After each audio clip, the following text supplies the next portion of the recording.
Vous vous intéressez au territoire d'outre-mer. Vous en pensez quoi de la situation actuelle des territoires d'outre-mer et notamment les Antilles, où on voit qu'il y a quand même beaucoup, oui, la crise sociale s'accentue. Bah écoutez, on a une problématique qui dure depuis des décennies. En réalité, depuis la départementalisation qu'a voulu Aimé Césaire, qui, après avoir analysé les différentes options pour nous permettre d'être un peuple autonome, libre et en sécurité, a choisi finalement la départementalisation parce qu'il avait compris qu'il n'y avait que cette manière de faire dans le contexte de l'époque. Donc, on est devenu département français. Mais on est devenu département français avec des droits inférieurs aux droits des hexagonaux. Ce qui fait qu'aujourd'hui, avec le temps, on a conservé une forme de distance, de retard sur l'hexagone, sur tous les plans, sur le plan éducatif, sur le plan des droits institutionnels aussi, de la justice, enfin tout ce qui est du régalien. En ce qui nous concerne, il y a vraiment une dissonance, enfin, on est un peu déconnecté des choses. Il y a une discrimination, il y a un mépris permanent envers les départements et territoires des Outre-mer.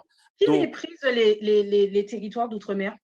ben, c'est-à-dire qu'il y a un mépris qu'on dirait institutionnel. Institutionnel, pourquoi? Parce que ce sont des décisions prises au plus haut niveau de l'État qui régissent forcément la vie quotidienne des citoyens.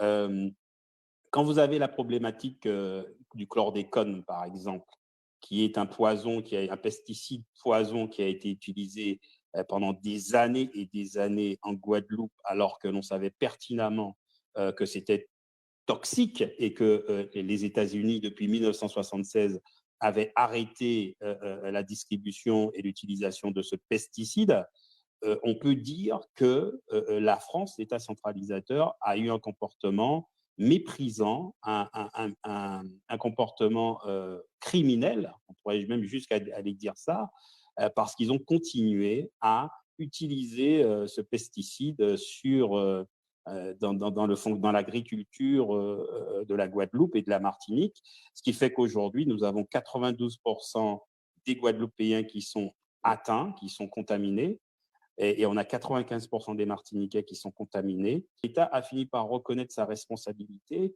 mais n'a pas promulgué le décret qui permettrait justement que cette responsabilité soit efficiente dans la prise en charge des personnes contaminées. Donc aujourd'hui, cette reconnaissance ne concerne que les ouvriers, que les personnes qui travaillaient à la banane, pas la population.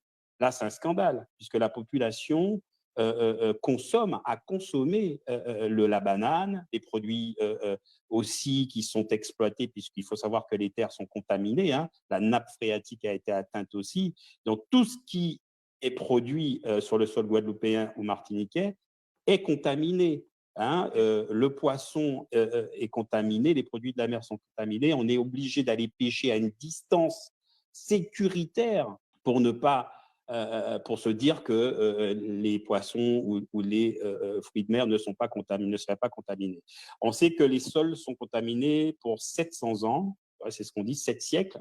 Eux, ils disent 200 ans, mais c'est 200 ans, la dégradation commence à se faire. Mais on est contaminé sur 5 à 6 générations et c'est inadmissible, c'est inadmissible.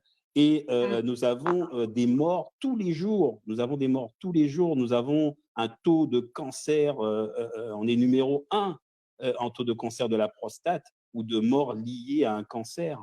Donc, vous voyez que la politique de l'État français est directement responsable de la situation sanitaire qu'on trouve en Guadeloupe ou en Martinique.